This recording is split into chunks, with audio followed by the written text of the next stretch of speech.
Hi everyone, Brad here with Brad's Books.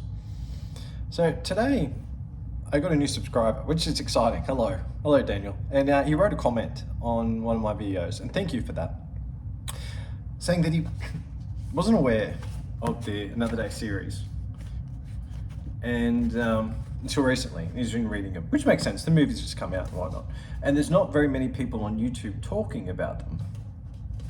And while I can completely understand, I don't understand why they're not more popular, and I don't want to speak of such things. Gregory Maguire is such a talented writer. He's provided us a world to really value and explore and think about different ideas and concepts.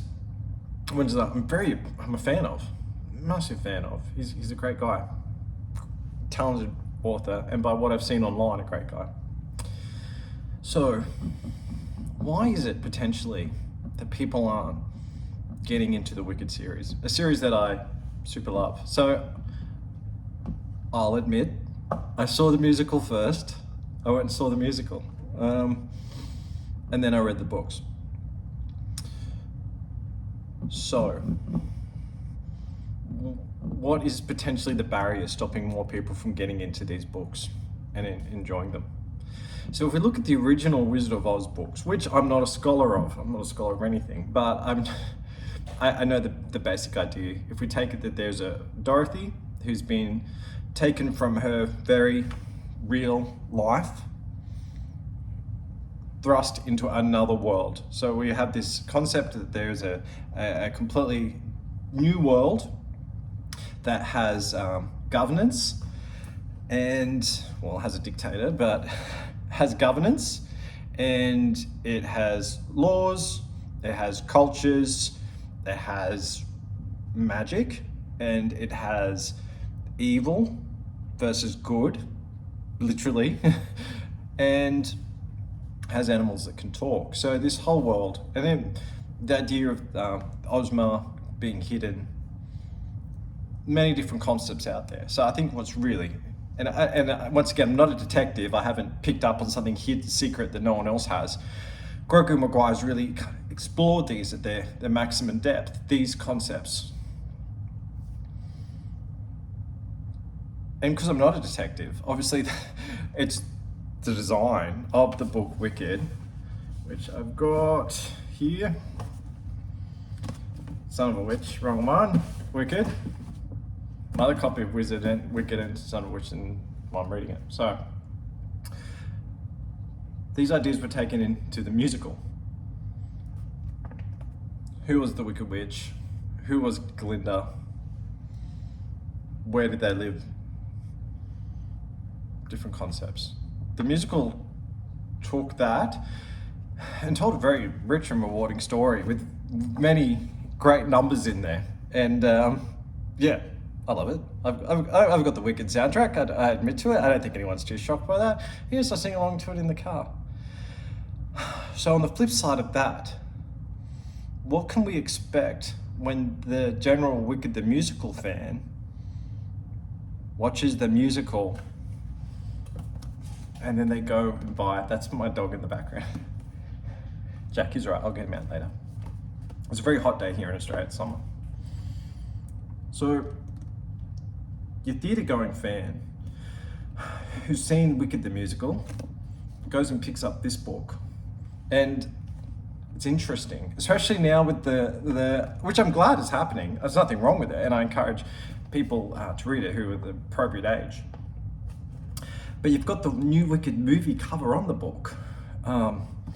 So I think quite quickly, as soon as you start reading this book, you're going to pick up on its strengths very quickly.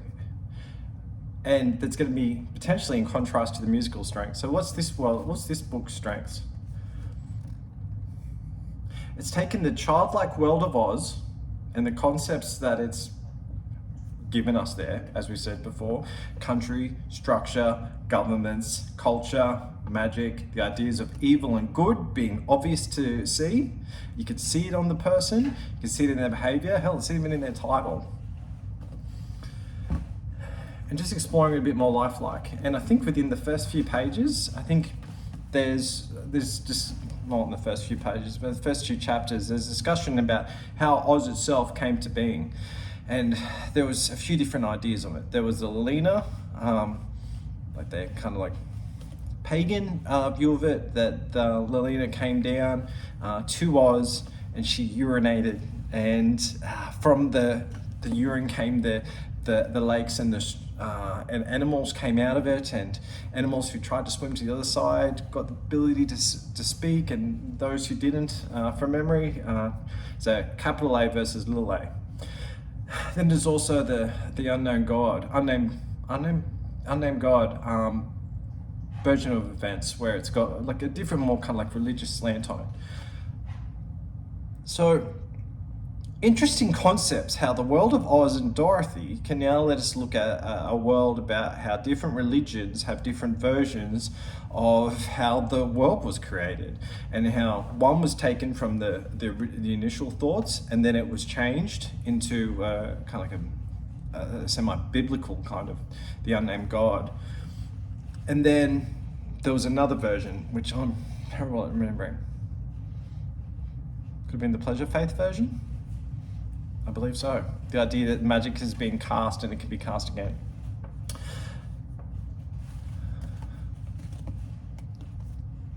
That's probably not going to be sung about by Galinda or Elphaba. You know, it's probably not going to be that kind of, that idea. And Melina and Frex and their terrible treatment of Elphaba, the concept that she was, as in the musical, she was seen to be green, and she was pretty much, get her out of here. I've got no interest in her at all. She's horrible. She's sinful. Frex in the book believes that she is actually, the unnamed god has cast Elphaba upon him for his own failings. Melina also doesn't want to breastfeed, doesn't want it anywhere near her. The parents do come around once Frex has been totally shunned from his position due to his own inability to do his job correctly. And that could come from the fact that I believe he feels he should be higher up in the religious structure, he should have more power, authority, position, and he doesn't have it. And the people who listen to his words, the ones who follow him, are the lower class, and they should just do it. So when they turn on him, when Melina figures out that she was born to the imminent Throp family, she once had suitors chasing her, feeling that her privilege was going to follow her effortlessly throughout her life, but now she has what she has. Then, when there's complete loss, they turn to Elphaba and seek love from her. They won't listen to me, she might listen to me. And they still treat her quite poorly. So, very different to the musical version, where we're just going to see Elphaba kind of shunned at birth because she's green, and then her father, who's the governor, was just being a bit of a jerk to her. She was less than in comparison to SROs.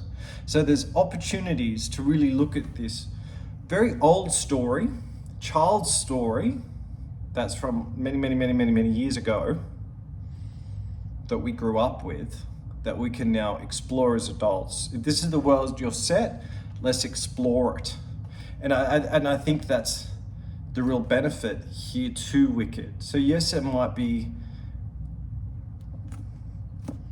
a bit grim, a bit dirty. There's discussions about religion and politics and ethics and sexuality,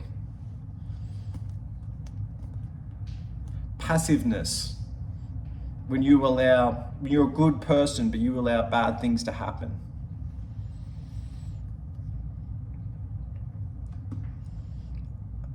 I think that this book can be quite a surprise to people. And though the characters are familiar to the actual musical, it's an adult revisiting. and it's building a world, and they are connected. So yes, spoilers, Alphabet dies, Fiero dies. But imagine if you were somehow connected to the most wicked person in the entire country, person who's blamed, who's scorned, who's seen as evil incarnate, son of a witch. Now imagine that you hold their legacy, all the negative aspects of being related to the Wicked Witch and Fiero, but hold none of the privilege and none of the power, only the negative aspects. What kind of position would that do to be raised in the witches and Fiero shadow? And that's really a great exploration.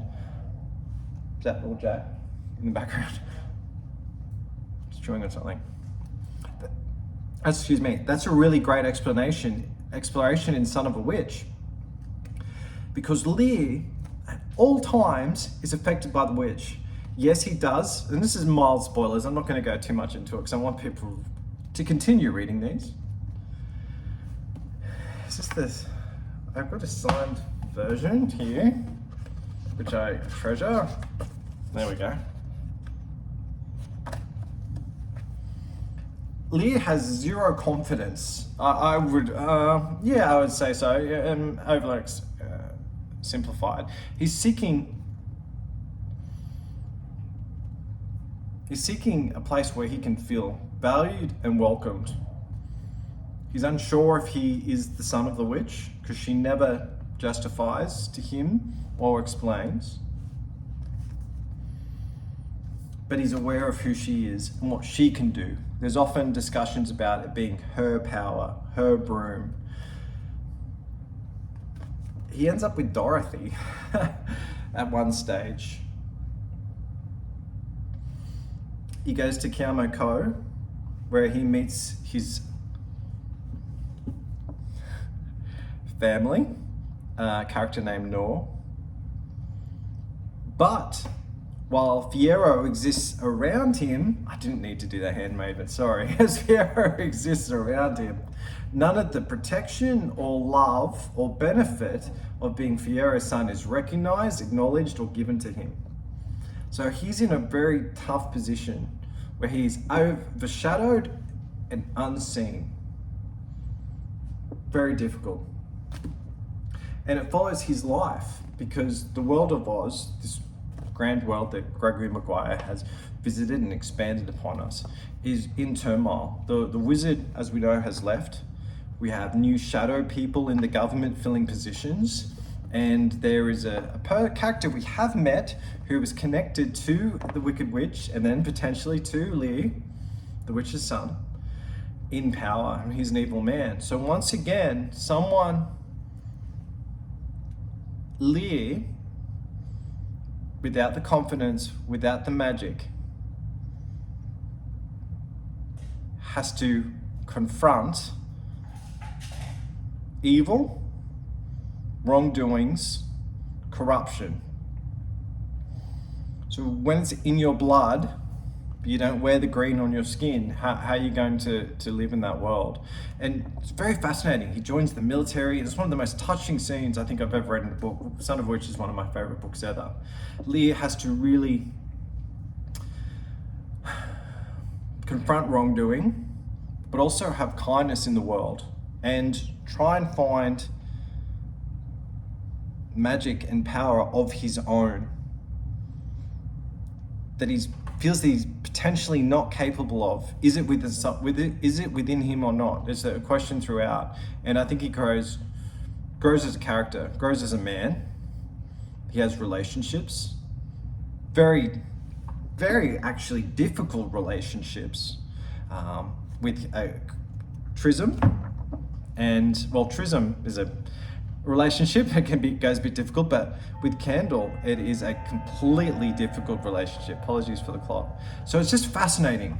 The witch and Fiero are both within him, and I just want to I don't want to oversell. I just want to overstate that this book does tie into Wicked quite well, and I think that it's a fascinating read, and I think it's so enjoyable. and it's just so well written, and it's one that I revisit an awful lot because it's a beautiful book. There's that one here too.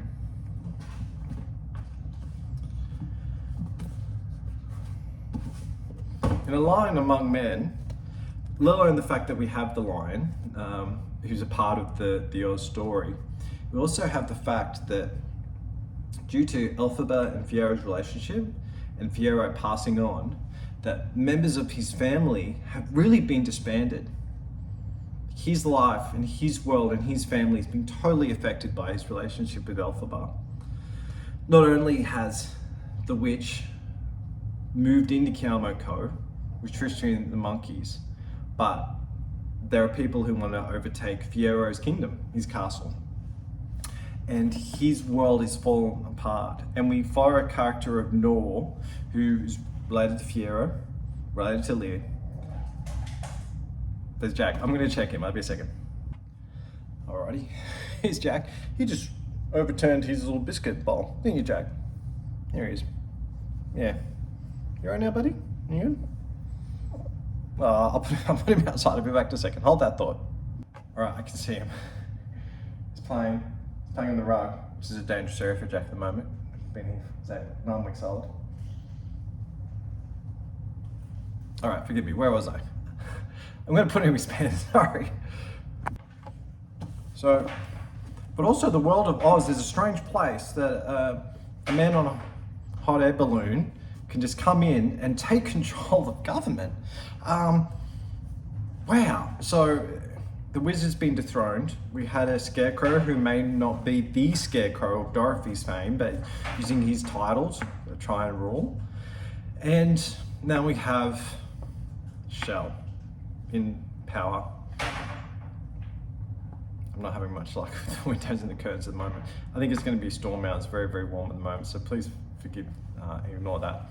So this change in government and power within Oz has put the whole land of Oz into turmoil. There's been the different counties and sections have been overthrown, enslaved, higher taxes.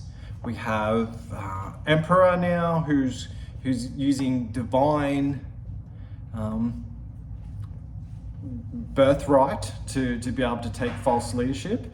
It's really quite interesting. So there is repercussions in a world where a leader has not only falsely taken power, but also when the true leader is being suppressed and when corruption exists within government. So within the animals, we've got the lion, Fiero's family, who's still having the onflow effects of Wicked. It's just a very interesting book, and it all ties together, and it's one complete story, and it just sink your teeth into the world of Oz, Gregory Maguire's Oz, and just explore and just look at this land that we've all grown up with and go, okay, well let's push it to the boundaries. Let's just see what a story could be. So I think it's a very, very interesting read, and I really, truly recommend it. Thanks a second. Now we're out of Oz. So, a child has been born green. And in this world now, there's ramifications because green-skinned women are labeled wicked. So we have a girl who has to be hidden. We have Galinda in this story. We have Lear, and how this green-skinned girl who has links to magic, who has an association tied to her by family, but by the color of her skin. How is someone who, has she been loved by her parents? That's an interesting one. Her mother went missing, and Lear was, I would say intergenerational trauma is really affecting this family. But how would a girl who becomes a woman, well, a young girl, green skin, but has more, I would say, confidence and just a different mindset, perhaps, to how she was raised, where with semblance of love, where, well, I'd say Lear is a part of her life, where Elphaba did not have that. Wanting to make positive change happen and making it happen. I think it's very interesting because the people that she meets, romantic people that she meets as a young woman, having to confront the corruption in the land of Oz and the legacy that's left behind her. Whereas Lear was unsure if he was the Wicked Witch's son, Rain knows that she is the Wicked Witch's granddaughter, and she's truly aware of what people see when they look at her. But she has the knowledge that she has to do what's right, and how she deals with the family legacy. The third generation in this story, and very interesting what she does with the Grimoire. So it's a really good tie-up to the Wicked books, and then I like it because it's got Lear in it. He's my favourite character. But there is ramifications and fallout in Wicked that's explored throughout the rest of these books. All right, so the character of Rain now in the Another Day series. And the idea of the Another Day series is that Rain, who has sought to separate herself somewhat from the legacy of magic that has really torn her family apart. That's my perspective, and this is all my perspective. Gregory Maguire's written a fantastic book here, and I'm not the smartest man in the world, so I think it's interesting, and I'm trying to encourage people to want to read and get into these books. She is whisked away from the land of Oz to a world that's completely different.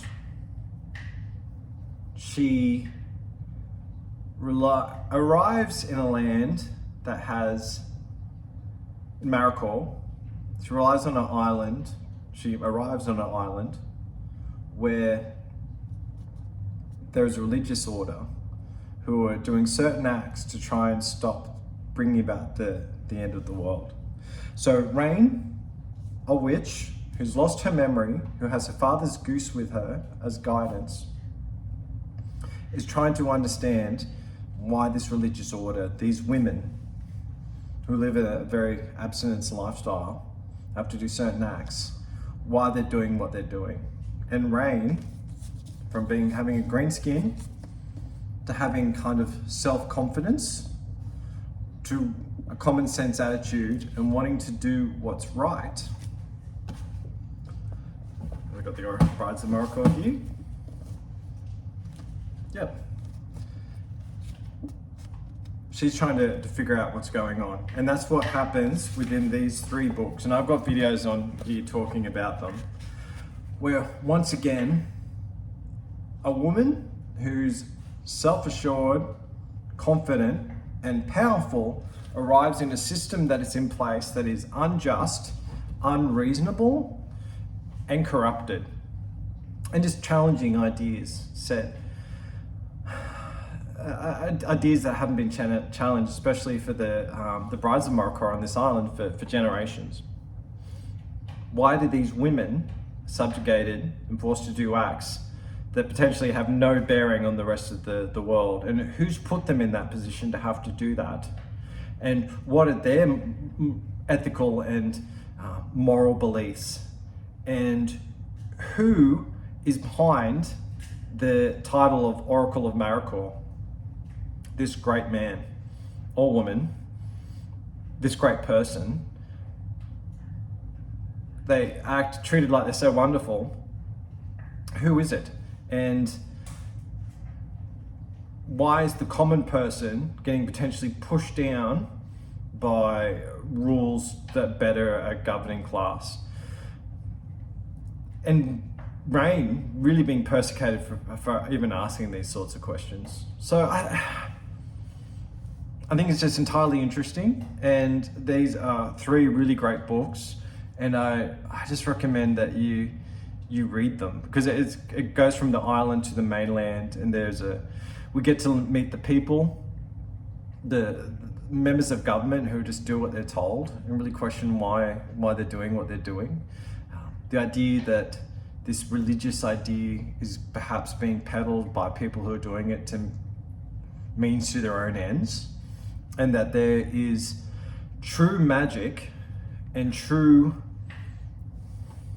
there's true magic and true wisdom and truth in the old ways, but they've been suppressed.